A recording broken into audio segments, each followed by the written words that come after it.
नमस्कार, मी सुहास. सकाळ माध्यम समूह, साम टीव्ही न्यूज आणि गरजे मराठी यांच्या संयुक्त विद्यमानं आपण ग्लोबल महाराष्ट्र हा एक कार्यक्रम, आगळा वेगळा कार्यक्रम म्हणूयात, असा सादर करत असतो. आणि या कार्यक्रमाच्या माध्यमातून आपण दर रविवारी ग्लोबल महाराष्ट्र हा कार्यक्रम दर रविवारी दुपारी 3:30 वाजता आपण साम टीव्ही वरनं प्रसारितही करतो.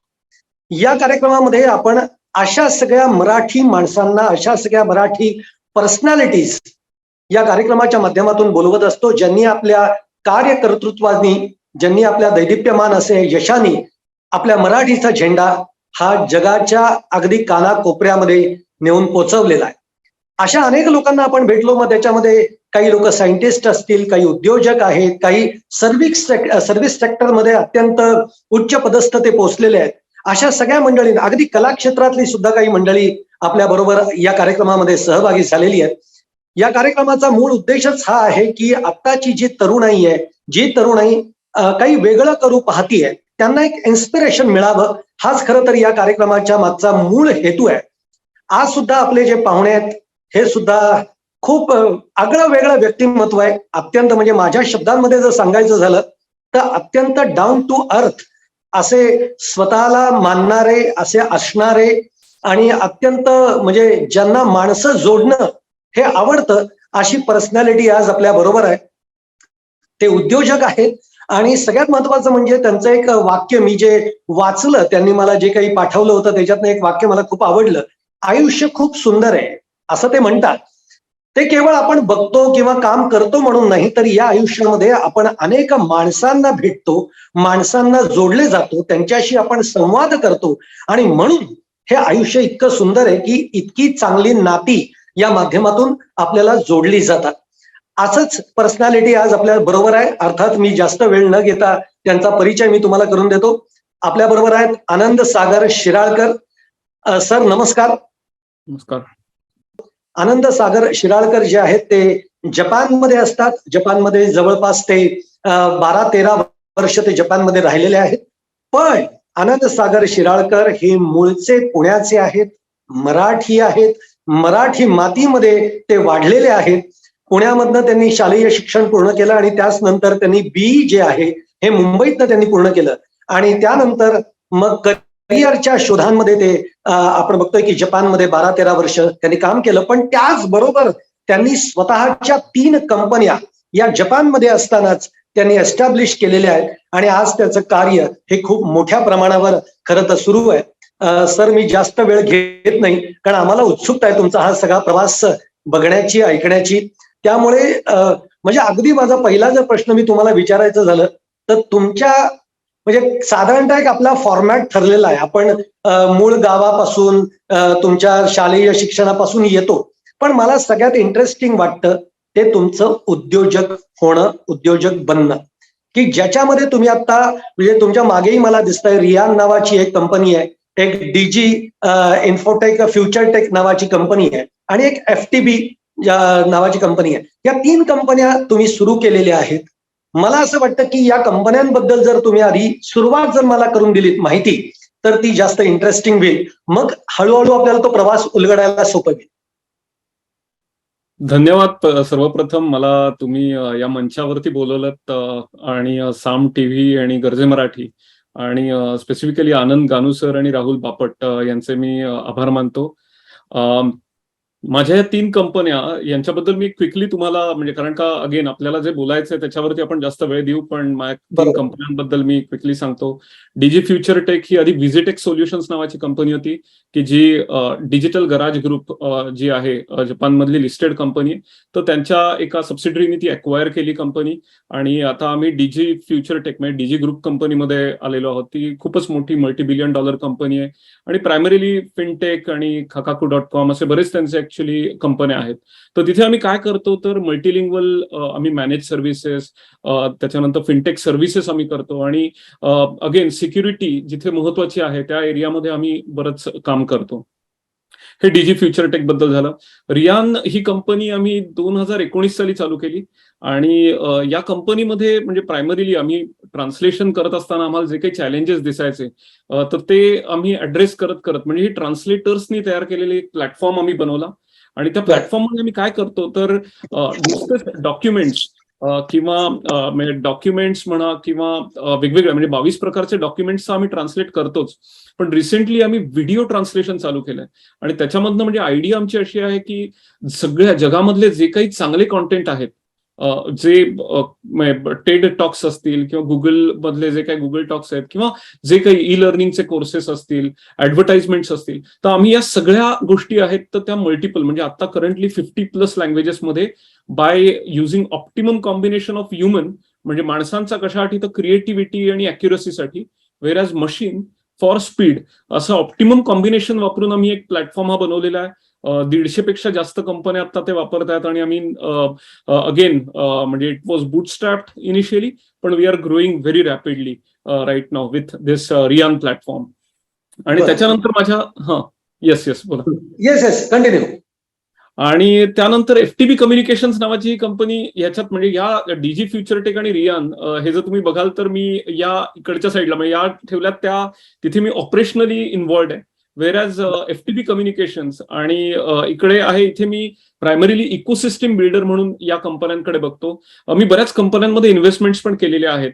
So the whole idea is that giving back, म्हणजे FTB कम्युनिकेशन्स मधनं आम्ही बरेच असे उपक्रम म्हणजे गेट फंडेड इझिली म्हणा किंवा चर्चा विथ रुचा, की जे आता हे रिसेंटली आम्ही चालू केलंय, की लहान मुलांनी वेगवेगळे प्रोफेशन्स इंट्रोड्यूस करून आता जगामध्ये कुठले कुठले वेगवेगळे प्रोफेशन्स आहेत की तुम्ही निवडू शकता, तर ह्याचे इंटरव्ह्यूचे सेशन्स आम्ही अरेंज केले, ज्याला आम्हाला खूप चांगला रिस्पॉन्स येतोय. चर्चा विथ रुचा, FTB कोलॅब आहे, गेट फंडेड इझिली आहे, स्नोवेल आहे, अशा बऱ्याच कंपन्यांमध्ये आम्ही इन्व्हेस्ट केलेले आहेत. आणि त्यांना म्हणजे ऍडव्हाइस असेल, स्ट्रॅटेजिक ऍडव्हाइस असेल अशा, किंवा त्यांना इन्फ्रास्ट्रक्चर प्रोव्हाइड करायचं असेल, काही मदत लागत असेल तर त्या आम्ही गोष्टी प्रोव्हाइड करतो. Very nice. म्हणजे आता या 3 कंपन्यांबद्दल आपण जाणून घेतलं आणि खरं तर वेगवेगळ्या सगळ्या गोष्टींमधनं तुम्ही काम करत निघालेले आहात. माझा मूळ मुद्दा असा आहे, मग याचा अर्थ म्हणजे तुम्ही आज जपानमध्ये 12-13 वर्ष काम केलं आणि प्लस आता तुम्ही स्वतःच्या कंपनीज काढल्या. तुम्हाला उद्योजकच बनायचं होतं असं काही पहिल्यापासून तुमची धारणा होती की आपल्याला उद्योजक बनायचं आहे, आपल्याला केवळ सर्व्हिस सेक्टरमध्येच राहायचं नाहीये, तर उद्योजक बनायचंय, आपलं काहीतरी स्वतःचं निर्माण करायचंय, असं काही आधीपासूनच ठरलेलं होतं? असं स्पेसिफिकली असं काही ठरलेलं नव्हतं, कारण का म्हणजे मी 2012-13 पर्यंत, जेव्हा मी 13 वर्ष जपानमध्ये राहिलो, 2001 ते 2013 पर्यंत जेव्हा मी राहिलो, तर 13-14 पर्यंत, तर तेव्हा माझा प्रायमरी म्हणजे मी तेव्हा सिटी ग्रुपमध्ये होतो आणि मी कंपनीतलं काम पण थरली एन्जॉय करत होतो तेव्हा. सो मी तिथे म्हणजे सुरुवातीला बऱ्याच वेगवेगळ्या कंपन्यांमध्ये पण काम केलं आणि नंतर कन्सल्टन्सी पण करत होतो सुरुवातीच्या स्टेजमध्ये. आणि नंतर एकदा सिटी ग्रुप जॉईन केल्यावरती मी सिटी ग्रुपमध्ये इक्विटी रिसर्च अनालिस्ट म्हणून काम केलं आणि 7-8 वर्ष तिथे होतो. मी काम एन्जॉय करत होतो, पण मला इंडियाला बऱ्याच वेळा यायला लागत होतं त्या काळात काही पर्सनल सिच्युएशन्समुळे. सो मग त्याच्यानंतर आम्ही असं ठरवलं की इंडियाला येऊ. मग इंडियाला आल्यावरती म्हणजे अगेन पुण्यामध्ये असल्यामुळे मला मुंबईला जाण्यापेक्षा पुण्यामध्येच राहण्यात जास्त इंटरेस्ट होता. सो आम्ही ठरवलं की पुण्यामध्येच राहू आणि म्हणजे आता तिथेच काय करता येईल, तर तो असा विचार करून मी म्हटलं की ओके, आपण एक कंपनी चालू करून बघू. आणि त्याच्यामध्ये माझी जिथे एक्सपर्टीज आहेत म्हणजे इक्विटी रिसर्च रिलेटेड वर्क किंवा जे मी आधी केलं होतं, तर त्याच्यावरतीच फोकस करून काम चालू करू असा विचार करून आम्ही कंपनी चालू केली. सो असं सुरुवातीपासून काही नव्हतं, पण जसं ते होत गेलं तसं ते चालू राहिलं आणि मग आम्ही कंपनी चालू केली.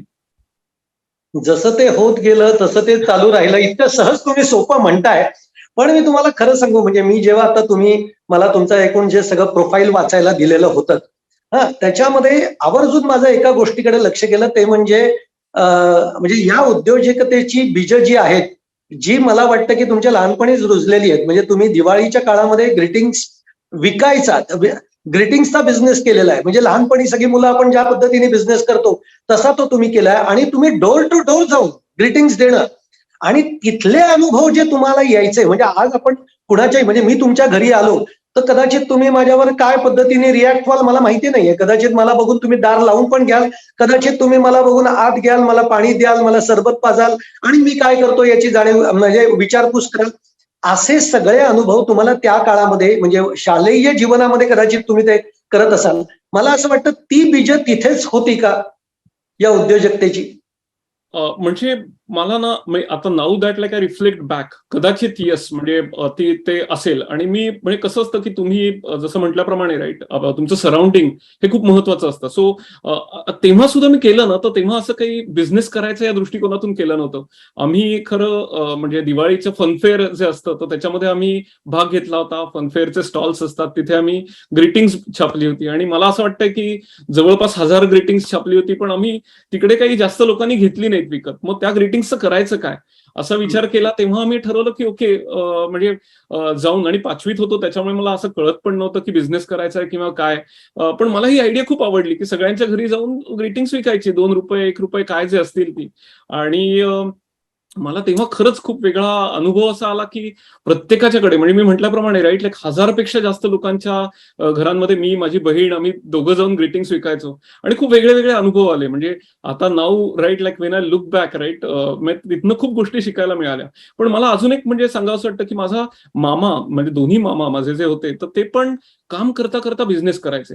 सो एक बरं. जण होता तर मला असं ते जाणवलं ना की त्यांच्याकडनं सुद्धा बऱ्याच गोष्टी इन्स्पिरेशन मला घेता आलं की अरे ते कसे करतात. म्हणजे ऑफकोर्स ते काम करता करता त्यांचं दुकान असेल किंवा काय असेल. सो तर त्या त्या गोष्टी बघून सुद्धा मला बऱ्याच गोष्टी कळाल्या. आणि मी अजून एक गोष्ट अशी आली की 12वी झाली तर तेव्हा आपल्याला बराच काळ सुट्टी असते आणि त्या सुट्टीत काय करायचं, तर माझ्या एका मित्राच्या ओळखीच्या, म्हणजे मित्राच्या भावाची कंपनी होती. तर मग मी तिथे सुद्धा सेल्स आणि मार्केटिंग चं काम केलं 12वी मध्ये. आणि तिथे सुद्धा म्हणजे इतकं इंटरेस्टिंग होतं ते की म्हणजे ते एक एंटरप्राइज ह्याचे फर्निचरची कंपनी होती. आणि जवळपास ना मी सगळ्या 5 स्टार हॉटेल्समध्ये जाऊन ते फर्निचर विकणं किंवा मोठ्या मोठ्या कंपन्यांमध्ये जाऊन ते विकणं. आणि तो जो एक्सपिरियन्स होता ना, तर त्याचा म्हणजे मला कुठेतरी असा फायदा आला की ओके, कोणी अनोळखी माणूस असेल त्याला त्याच्याशी बोलायचं असेल किंवा म्हणजे त्या ज्या गोष्टी आहेत तर त्या तिथनं मला शिकता आल्या. आणि मग ते बरं. करता करता मी इतर पण खूप गोष्टी केल्या होत्या. पण येस, कदाचित तिथे पण काही इन्स्पिरेशन दडलं असेल. नक्कीच तिकडे काही इन्स्पिरेशन दडलेलं आहे. पण मला असं वाटतं की म्हणजे तुमच्या जीवनावर प्रभाव टाकणाऱ्या व्यक्ती कोण? म्हणजे कायम आपण बघतो की आपले संस्कार हे आपलं मूळ असतं. आई बरोबर. वडील यांचे एक प्रभाव आपल्यावर होत असतात. जसं आता तुम्ही तुमच्या मामांचंही नाव घेतलं की नोकरी करता करता उद्योगामध्ये ते लक्ष घालायचे आणि ते कुठेतरी इन्स्पिरेशन आहे. असं काय आहे? तुमच्यावर बरोबर. प्रभाव कशाचा आहे नेमका? नाही, आता ना मी एक खरं सांगू का, की एका कुठल्याही गोष्टीमुळे ना असा प्रभाव एकाकडनं असा नसतो राईट. आपण बऱ्याच जणांकडनं घेतो. आणि म्हणजे मला एक गोष्ट अशी चांगली आली की मी जेवढं लोकांशी बोलत गेलो तेवढे तेवढे मला वेगवेगळ्या लोकांचे स्वभाव, लोकांचे अनुभव राईट, अनुभवातून शिकायला मिळालं. सो मला अगेन राईट, लाईक म्हणजे जर तुम्ही सांगायला गेलात तर माझी मावशी जी होती तर तिचा खूप प्रभाव होता. म्हणजे मला काय व्हायचं की इंजिनिअरिंग मध्ये मी होतो तेव्हा बरेच माझे विषय राहायचे अगेन. आणि तर तेव्हा म्हणजे आता त्याच्याकडे बघायचा दृष्टिकोन राईट, लाईक प्रत्येकाचा वेगळा वेगळा असू शकतो. सो आता कदाचित काही जण म्हणतील की अरे राहतात तर तू अभ्यास जास्त कर किंवा हे कर. पण ती मला नेहमी म्हणायची की ओके, म्हणजे सागर, म्हणजे घरी सागर म्हणायचे तर ते म्हणा, सागर अरे हे जे विषय तुझे राहतात ना तर ते बेसिकली तुला पुढच्यासाठी प्रिपेअर करतात. म्हणजे तू टफ सिच्युएशन्स मधनं जाणार आहेस आणि मग ते जर गेलं तर तू कसं रिॲक्ट करशील. मला खूप वाईट वाटायचं की बरेच विषय राहायचे, बऱ्याच गोष्टी राहायच्या. पण ह्या अशा छोट्या छोट्या गोष्टी आहेत ना, त्यातनं तुम्ही शिकत जाता. आणि तसं बघायला गेलं तर मी जेव्हा कंपन्या जॉईन केल्या तर मला तिथे प्रत्येक वेळेस राईट, मी असा विचार करायचो की ही लोक का करतायत ही कामं, आणि मग त्यांच्याकडनं जे शिकत गेलो ना तर त्याचा पण बराच प्रभाव आहे. म्हणजे आत्ताचा तुम्ही म्हणाल तर मी काय केलेलं आहे की मेंटरिंगसाठी मी काही जणांना, म्हणजे आता माझे काही मित्र आहेत अनिरुद्ध किंवा जे कोणी असे मित्र आहेत तर त्यांच्याशी मला जर काही मेंटरिंग करायला, त्यांच्याकडनं काही ऍडवाइस हवा असेल तर मी त्यांच्याशी बोलतो. मला जर फिनटेक रिलेटेड काही असेल तर त्याच्यासाठी काही गुरु आहेत. सो मी असा एक माणूस असा ठेवलेला नाहीये, पण ज्यांच्याकडनं मला इन्स्पिरेशन घेता येईल. आणि मी मघाशी सुद्धा म्हणजे काल परवामध्ये मी थोडे गरजे मराठीचे पण व्हिडिओज बघितले आधीचे. इतकी आपल्या इकडे लोक वेगवेगळ्या क्षेत्रांमध्ये उत्तुंग कामगिरी केलेली लोक आहेत, त्यांच्याकडनं आपल्याला बरंच इन्स्पिरेशन मिळू शकतं. म्हणजे मी असं म्हणतो की जिथनं जिथनं तुम्हाला मिळत जाईल ते ते तुम्ही गुरु करत गेलात असं म्हणायला काही हरकत नाही. राईट. माझा मुद्दा असा आहे की आपण उद्योजकतेवर तर बोलूच या, पण एक तुम्ही कॉर्पोरेट लाईफ ज्याला आपण म्हणतो, हे कॉर्पोरेट लाईफ सुद्धा तुम्ही जगलेले आहात. आणि आज तुम्ही विविध देशांमध्ये, म्हणजे जपानमध्ये तर तुम्ही जवळपास 12-13 वर्ष केले. हे कॉर्पोरेट लाईफ तुमचं कसं राहील? हा. सो आता कॉर्पोरेट लाईफ म्हणजे मी नॉर्मल म्हणजे सुरुवातीला आधी एनटीटी म्हणजे आधी आयपॉक मधनं एनटीटी, मग थिटा म्युझिक टेक्नॉलॉजीज आणि मग सिटी ग्रुप अशा कंपन्यांमध्ये काम केलं. सुरुवातीला मी जास्त कन्सल्टन्सी करत होतो आणि नंतर मग मी फुल टाइम म्हणून ह्याच्यामध्ये म्हणजे सिटी ग्रुपमध्ये जॉईन झालो. मग तिथे सुद्धा सुरुवातीला झालो तेव्हा असोसिएट म्हणून झालो, नंतर अनालिस्ट केलं, त्यांनी नंतर मॅनेजर बनवलं. मग head of analytics and alternative research team मी होतो, जी बघत होतो. आणि मी जॅपनीज इक्विटीज आहेत तर ते इन्स्टिट्यूशनल इन्व्हेस्टर्स आहेत तर त्यांना विकत होतो. सो खरं सांगायला गेलं ना तर म्हणजे लुक बॅक म्हणजे 2012-13 मध्ये जर तुम्ही तर सिटी ग्रुप म्हणजे जिथं जेव्हा तुम्ही काम करता तर तेव्हाचं लाईफ असतं ते खूप वेगळं असतं. ते म्हणजे मला असं वाटतं की बऱ्याच वेळा असं ते 1 डायमेन्शनल किंवा 2 डायमेन्शनल असतं. व्हेरॅज तुम्ही जेव्हा स्वतः काम करायला लागतात, तुमच्या स्वतःची कंपनी चालू करता, तेव्हा ते मल्टी डायमेन्शनल होतं. म्हणजे बऱ्याच गोष्टींमधनं तुम्हाला बघायला लागतात. सो मला म्हणजे मला खरं सांगायला गेलं तर म्हणजे मी तिथे सुद्धा म्हणजे सिटी ग्रुपमध्ये वगैरे असताना सुद्धा मी बऱ्याच जणांचे म्हणजे आता फॉर एक्झाम्पल तेव्हा ब्रायन ट्रेसी किंवा अशा लोकांचं जेव्हा ऐकायचो तर तेव्हा त्यांचे मला असे काही काही खूप असे उपदेश खूप पटायचे की एक गोष्ट म्हणजे त्यांनी कसं की त्यांनी सांगितलं होतं की you should not rent a place, you should own the place. So मी खरंच आणि म्हणजे सिटी ग्रुपमध्ये असताना सुद्धा म्हणजे जी काही मला ग्रोथ तिथे जी दिसली ती खरंच खूप चांगली होती आणि खूप माझ्यासाठी पण खूप अशी इन्स्पायरिंग होती. तर त्या ग्रोथमध्ये सुद्धा राईट लाईक मला असं जाणवलं की खूप कम्फर्टेबल लाईफ होतं तिथे. म्हणजे बऱ्याच गोष्टी म्हणजे जर समजा मला आता परत घेऊन गेलात तर कदाचित मी परत विचार करेन की सिटी ग्रुप मधलं एवढं कम्फर्टेबल मी लाईफ आता तुम्हाला तेच विचारणार होतो की जर तुम्हाला पुन्हा 2012 मध्ये नेलं तर उद्योजक व्हावंसं वाटेल का तेच लाईफ एन्जॉय करावं असं वाटेल? नाही नाही म्हणजे ऑफकोर्स आता उद्योजक व्हावंसं वाटेल कारण का काही गोष्टी वेगळ्या पण आहेत त्याच्यामध्ये, पण ते लाईफ पण खूप चांगलं होतं. म्हणजे त्या ह्याच्यात सुद्धा मी म्हणेन की मी तेव्हा इंट्राप्रेनर होतो, म्हणजे जे कंपनीमधले जे एंटरप्रेनर असतात तसं इंट्राप्रेनर होतो तिथे. आणि आता हे आहे पण डेफिनेटली म्हणजे इफ यू आस्क मी मी नक्की विचार करीन. मी तेव्हा कसं केलं की तेव्हा पटकन डिसिजन घेऊन टाकलं. मी थोडा विचार करीन आणि कदाचित पद्धत थोडी वेगळी करीन. म्हणजे आता जे सुरुवातीला मी म्हटल्याप्रमाणे राईट लाईक सुरुवातीचा जो काळ होता तो खूप टफ होता कंपनी चालू केल्यानंतरचा. पण आता जर मी परत तिकडे गेलो तर काही गोष्टी वेगळ्या करेन परत कंपनी चालू करण्याच्या आधी. अगदी. आनंद सागरजी, तुमच्या जीवनामध्ये अशा काही गोष्टी घडल्या का की ज्या योगे ज्याचा प्रभाव किंवा ज्याच्यात तुम्हाला अधिक शिकायला मिळालं?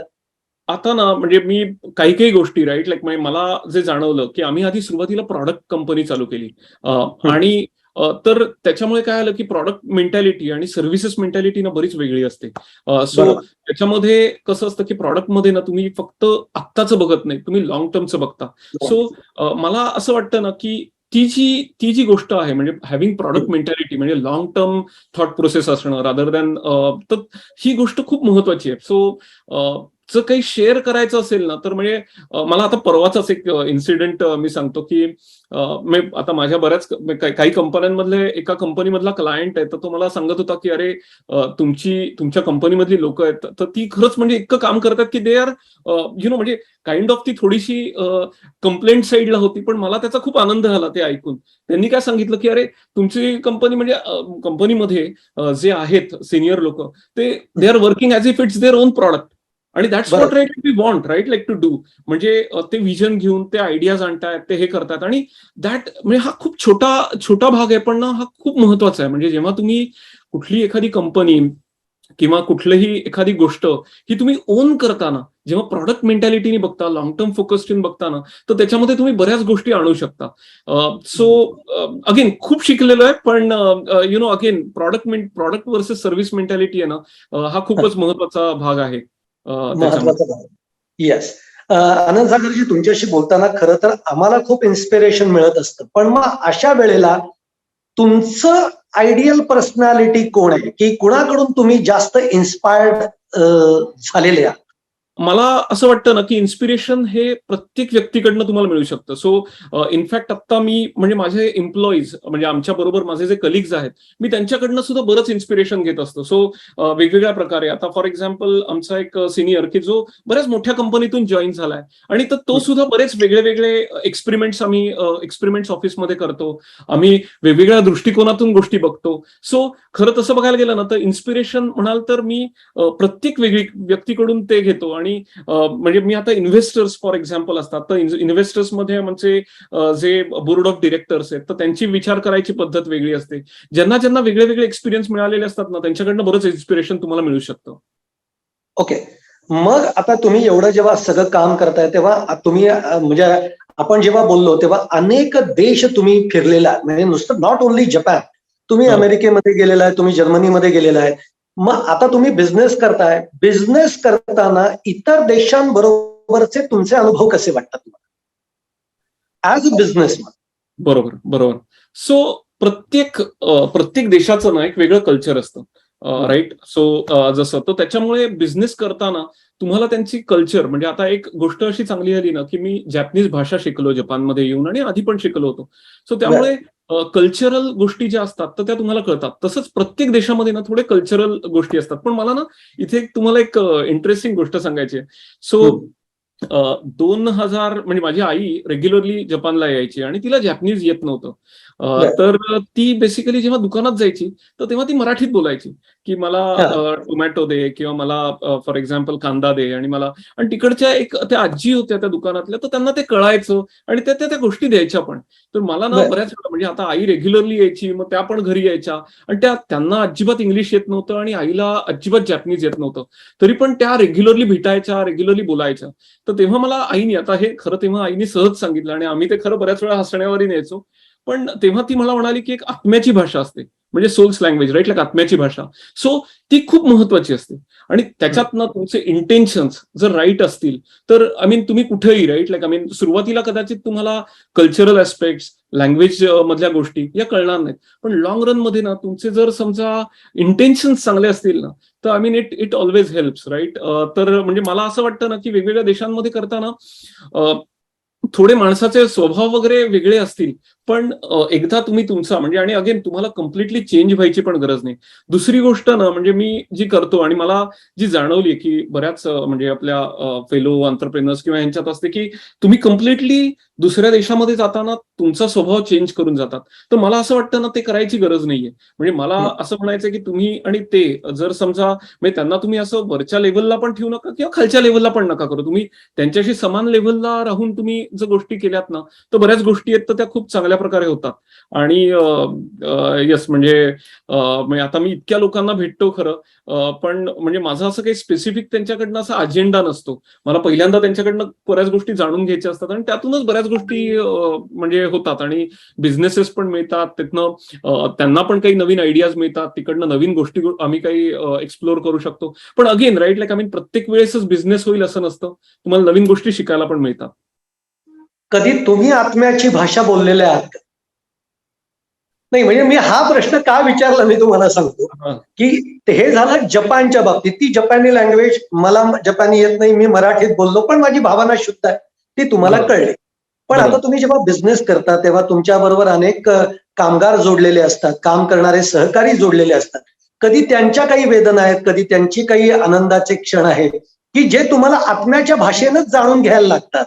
तर अशी कधी आत्म्याची भाषा बोलण्याचे प्रसंग तुम्हाला तुमच्या या उद्योजकतेच्या काळामध्ये आलेत का? That's a very good question. आणि म्हणजे एक गोष्ट सांगू का, की आत्म्याची भाषा आहे ना, ही नुसतीच 5 मिनिटासाठी बोलली अशी नसते, राईट? वा. हे इंटेन्शन्स असतात. सो तुम्हाला ना हे कंटिन्युअसली ठेवणं खूप गरजेचं असतं. आणि मला ना मला जे वाटतं, की one of the best ways to measure, right? Like ती आत्म्याची भाषा तुम्ही व्यवस्थित बोलताय किंवा इंटेन्शन्स तुमचे व्यवस्थित आहेत का नाहीत, हे जर तुम्हाला जाणून घ्यायचं असेल ना, तर एक गोष्ट तुम्हाला आपल्याला बघता येते, की जे तुमच्याबरोबर जे जोडलेले सहकारी आहेत, ते तुमच्याबरोबर आहेत का? किती काळ आहेत? हम्म. किंवा तुमच्या आधीचे मॅनेजर आहेत किंवा तुमच्याबरोबर आधी जे ज्यांनी काम केलेलं आहे, तर ते तुमच्याबरोबर आत्ता त्यांचं तुमचं कसं आहे रिलेशनशिप?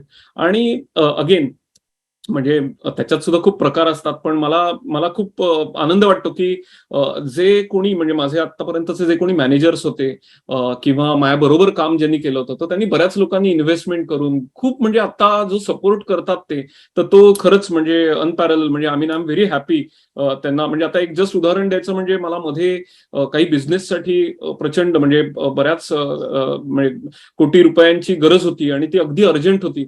तर मला within a day two, right? Like म्हणजे इतक्या लोकांनी इतके म्हणजे ती I could actually feel that requirement in just like 1 or 2 days, right? Like तर हा जो विश्वास आहे ना, तर तो खूप गरजेचा आहे. आणि तो तुमच्या आता इन्व्हेस्टमेंट्स, म्हणजे मी आता बऱ्याच वेळा इन्व्हेस्टमेंट्स माझ्या कंपन्यांमध्ये घेतलेल्या आहेत, तर त्याच्यातनं सुद्धा तो रिफ्लेक्ट होतो. म्हणजे मला म्हणजे आता बरीच जण सांगतात की इन्व्हेस्टमेंट घेणं खूप अवघड असतं, किंवा इन्व्हेस्टमेंट लोकांच्याकडनं म्हणजे एंजल राऊंड घेणं, किंवा म्हणजे आतापर्यंत मी एंजल राऊंड घेतल्यात आणि त्यामध्ये आतापर्यंत 40 जणांकडनं इन्व्हेस्टमेंट घेतलेत. पण मी लिटरली सांगतो की within may be 3 days or so माझी इन्व्हेस्टमेंट राऊंड क्लोज होते. का? कारण का तेवढा ते विश्वास ठेवतात. त्यांना माहिती आहे की परहॅप्स तिथे मी आत्म्याची भाषा व्यवस्थित बोलू शकतो.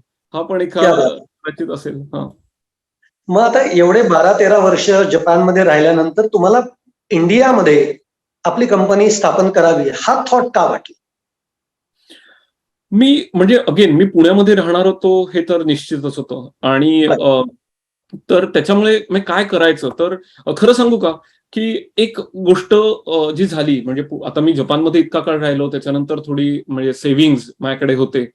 सो अगेन जे पुण्यामध्येच जे राहतात आणि ज्यांना कंपनी चालू करायची आहे, त्याच्यापेक्षा मी असं म्हणेन की मी थोडं 20 मीटर पुढे होतो. का? कारण का माझ्याकडे थोडे सेव्हिंग्ज होते. So I could try out right like different things.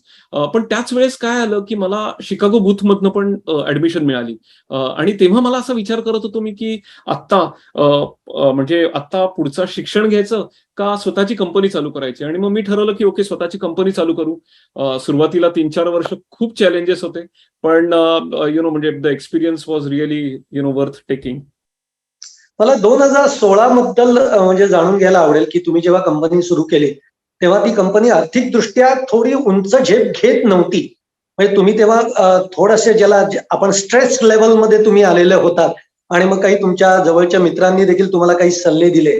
तो नेमका काय एक प्रसंग सांगू शकाल? म्हणजे तो मी मुद्दामून याच्यासाठी विचारतोय की असे अप्स अँड डाऊन्स येतात आणि अशा वेळेला आपण नेमकं काय करायचं, हा जो मुद्दा असतो हा महत्वाचा.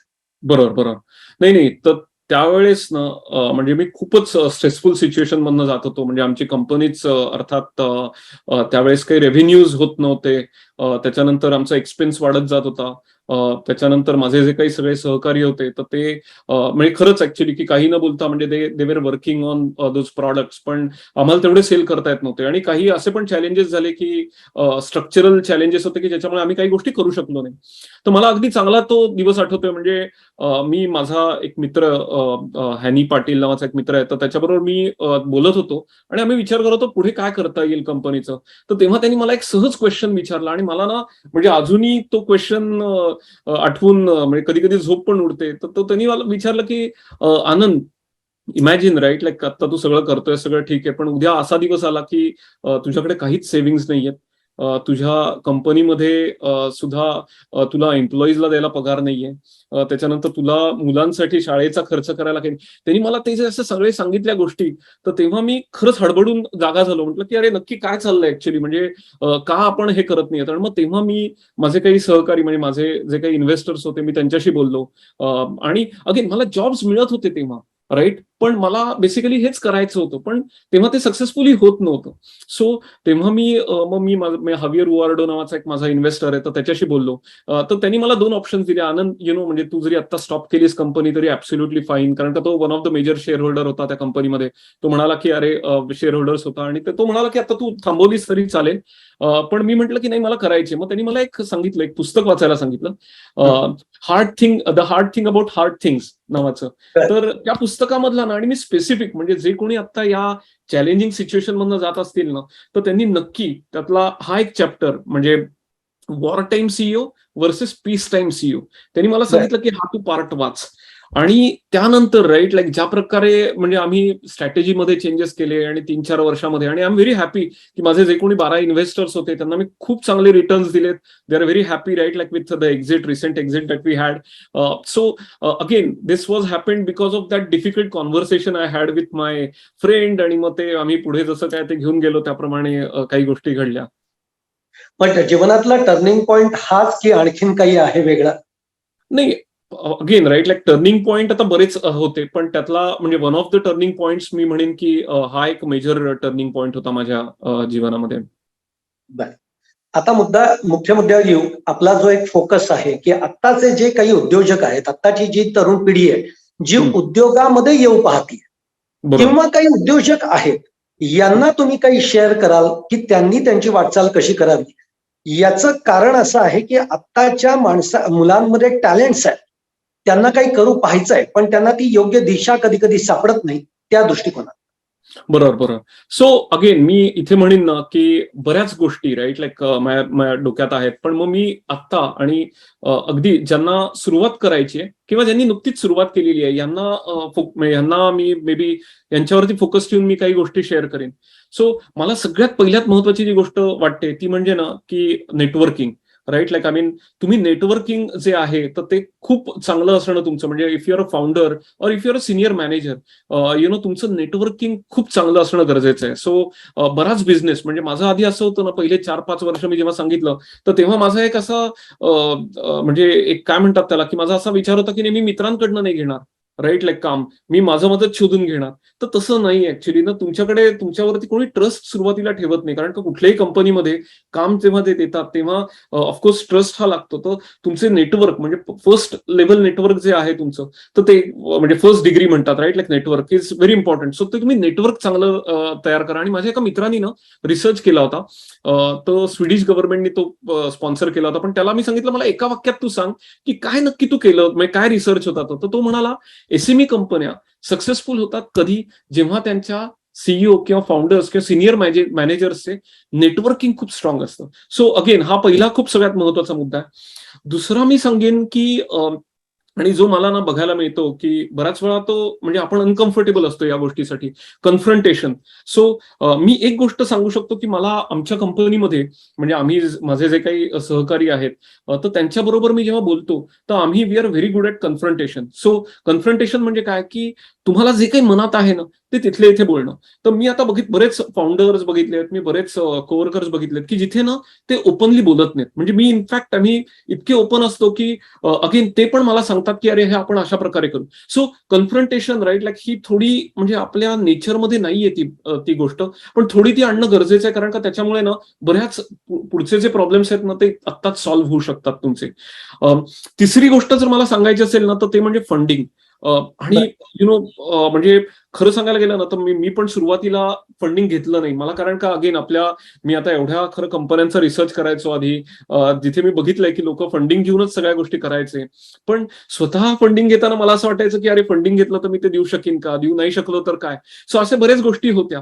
तर त्याच्यामध्ये मला असं वाटतंय ना की फंडिंगमध्ये सुद्धा तुम्ही राईट अप्रोच आणणं, राईट लाईक हे खूप गरजेचं आहे. राईट टाइमला राईट लोकांच्याकडनं फंडिंग घेणं हे खूप गरजेचं असतं कंपनीसाठी. आणि म्हणजे ऑफकोर्स राईट लाईक मी त्याच्यावरती सुद्धा आता हल्ली थोडे ब्लॉग्स आणि इतर गोष्टी लिहितोय. पण मी एक काय बघितलंय की आता आपल्याकडे एक सगळ्यात मोठं चॅलेंज असं आहे ना की आपण US मधली पुस्तकं वाचतो आणि इंडियामध्ये स्टार्टअप्स करतो. हे खरं खूप चुकीचं आहे. का सांगू का, तिथे फंडिंग खूप इझिली मिळतं. इथे खूप म्हणजे 1-1 लाख रुपये जरी रेज करायचे असतील ना तर तुमचे इतक्या गोष्टी तुम्हाला थांबवतात, तुम्हाला इतक्या गोष्टी सांगतात, तुमच्याकडनं बरेच टर्म शीट्स लिहून घेतात. तर तुम्हाला म्हणजे जेव्हा आपण हे करतो तर त्याच्यामधले जे काही टर्म्स असतात, त्याच्यामधल्या कंडिशन्स तुम्ही कुठल्या वेळेस घ्यायला पाहिजे, कोणाकडून घ्यायला पाहिजे, कसं घ्यायला पाहिजे, कसं पिच करायला पाहिजे, याच्यासाठी ना एक सायन्स आहे. आणि अगेन हे तुम्हाला लर्न करता येतं. पण मी अगदी हायली रेकमेंड करेन की सगळे फाउंडर्स जे असतील तर त्यांनी थोडं त्याच्याबद्दलचं नॉलेज आहे ना तर ते वाढवायला पाहिजे.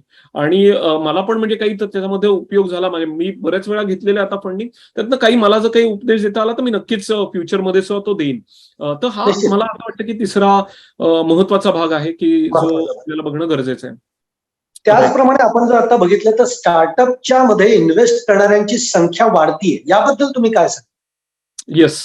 आता खरं ना स्टार्टअप म्हणजे तुम्ही जसं बघितलं असेल की आता कुठलं शार्क टँक्स वगैरे आलं होतं, त्याच्यामुळे स्टार्टअप्सला एकदम ग्लॅमरस दिवस आलेले आहेत. त्याच्यामध्ये इन्व्हेस्ट करणाऱ्यांची पण संख्या खूप वाढतीये. आणि मला इथे ना अजून एक सांगायचं आहे की म्हणजे स्टार्टअपमध्ये इन्व्हेस्ट करणं एक गोष्ट आहे, पण त्यातल्या रिस्क सगळ्या अंडरस्टँड करून त्याच्यामध्ये काय गोष्टी असतात. म्हणजे तुम्ही एक इक्विटीज मध्ये आता इन्व्हेस्ट करता फॉर एक्झाम्पल, तेव्हा कसं की टाटा, इन्फोसिस अशा कंपन्यांमध्ये इन्व्हेस्टमेंट केली की तुम्ही ते विसरून जाता आणि तुम्ही बघता की त्याचा रिटर्न कसा वाढत चाललाय. पण स्टार्टअपमध्ये कसं असतं की तुम्ही इन्व्हेस्ट केल्यावरती त्या स्टार्टअपला तुम्ही काय मदत करू शकता याच्यावरती जास्त फोकस करा. कारण का याच्यातून तुम्हाला मिळणारे रिटर्न्स खूप व्होलाटाईल आहेत, राईट? तुम्ही जर त्यात इन्व्हेस्ट केली तर त्याच्यामध्ये रिस्क जशी आहे, म्हणजे डाऊनसाईड रिस्क जशी आहे तसं अपसाईड पोटेन्शियल पण आहे त्याच्यामध्ये. सो तुम्ही जेव्हा इन्व्हेस्ट करता तर तेव्हा त्या स्टार्टअप मधलं त्याचं विजन खरंच तुम्हाला आवडतंय का? त्याच्यानंतर तुम्ही त्यांना काही मदत करू शकणार आहात का? त्या स्टार्टअप मधनं तुम्हाला फ्युचरमध्ये, राईट, लाईक तुम्ही म्हणजे काही तुम्हाला स्वतःला काही शिकता येणार आहे का? या सगळ्या गोष्टी ना तुम्ही बघून जर समजा केली ना तर ती इन्व्हेस्टमेंट आणि त्या फाउंडरसाठी सुद्धा ती खूप मदत होते. आणि अगेन सुरुवातीला जसं की फाउंडर्सला कसं की ते म्हणजे ऍक्च्युली मी एक ते वाक्य त्याच्यात लिहिलं होतं की म्हणजे असं बम्पी रोडवरनं ना तुम्ही सुईमध्ये दोरा घालताय ना, तर तसं स्टार्टअप म्हणजे एंटरप्रेनरचं लाईफ असतं. सो त्याच्यामध्ये तुम्ही त्याला जेवढी मदत कराल, जेवढं स्मूथ आउट कराल त्याचं लाईफ, तर तेवढे तुम्हाला पण रिटर्न्स मिळायचे चान्सेस किंवा तुम्हाला तुमचं सुद्धा शिकायचे चान्सेस तुम्हाला त्यातनं जास्त मिळू शकतील. तुमचा हा सगळा प्रवास बघितल्यानंतर मला एवढंच कळतंय की अनुभव हाच तुमचा सगळ्यात मोठा गुरु राहिलेला आहे. त्याचप्रमाणे भेटणारी माणसं, त्यांच्याकडनं येणाऱ्या सगळ्या इन्स्पिरेशन्स, हे सगळं एकत्रित करत हा सगळा डोंगर, हा सगळा पर्वत तुम्ही उभा केलेला आहे. या सगळ्यामध्ये या उद्योजकाच्या मागे एक घरच्यांची त्यांच्या भूमिका जी असते ती नेमकी कशी असावी, कशी असली पाहिजे, आणि तुमच्या बाबतीमध्ये ते कसं आहे? बरोबर. आणि तुम्ही खूप चांगला हा प्रश्न विचारला. कारण का मला पण म्हणजे अ, जर समजा या काही गोष्टी करायच्या तर त्याच्यासाठी तुम्हाला नुसती फंडिंग किंवा तुम्हाला अनुभव याचाच फक्त उपयोग नसतो. त्याच्यामध्ये तुम्हाला एक स्ट्रॉंग सपोर्ट लागतो घरनं. आणि तर तो म्हणजे व्हेरी हॅपी, राईट, लाईक की म्हणजे माझी बायको शर्वरी, तिने मला प्रचंड सपोर्ट केला. कारण का म्हणजे तुम्ही बघाल तर सिटी ग्रुपमध्ये इतकं चांगलं सगळं लाईफ होतं, सगळं अगदी व्यवस्थित होतं. त्याच्यातून येऊन अशा ठिकाणी यायचं की पुढे काय आहे हे माहिती नाहीये.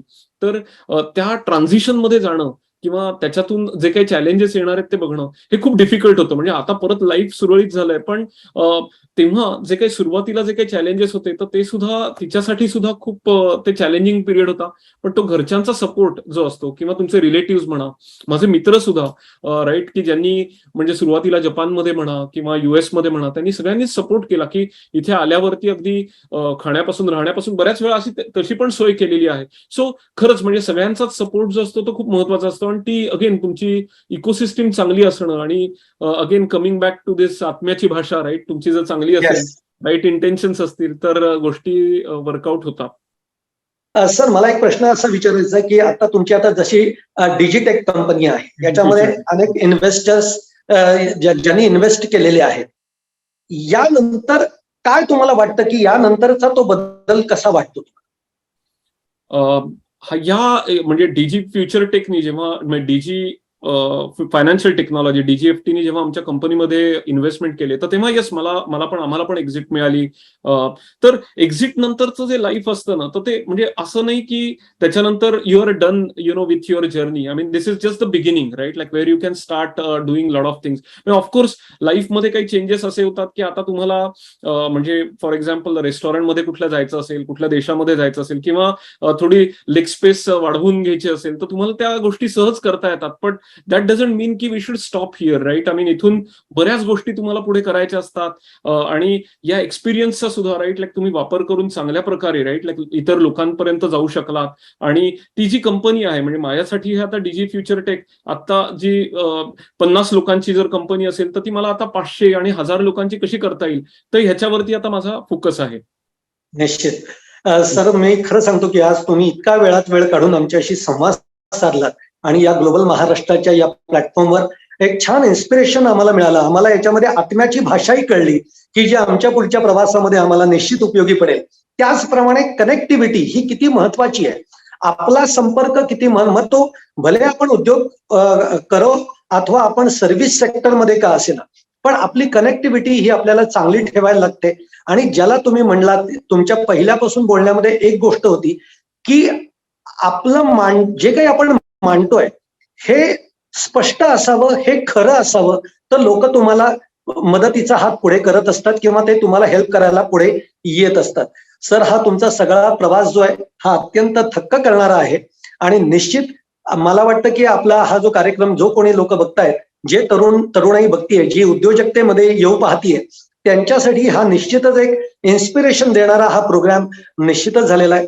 तुम्ही वेळात वेळ काढून आलात त्याबद्दल मी तुमचे मनपूर्वक आभार मानतो की आज आम्हाला खूप छान तुमचं सगळं जीवन इथे समजून सांगितलं. त्याचप्रमाणे ग्लोबल महाराष्ट्राच्या या कार्यक्रमामध्ये आपण इथंच थांबूयात. पुढच्या वेळेला पुन्हा नवीन एका पर्सनॅलिटी बरोबर आपण गप्पा मारू, त्यांच्याशी संवाद करू आणि त्यांचाही आयुष्याचा सगळा प्रवास उलगडून बघूया. तेव्हा पुन्हा एकदा सर तुम्हाला धन्यवाद. धन्यवाद.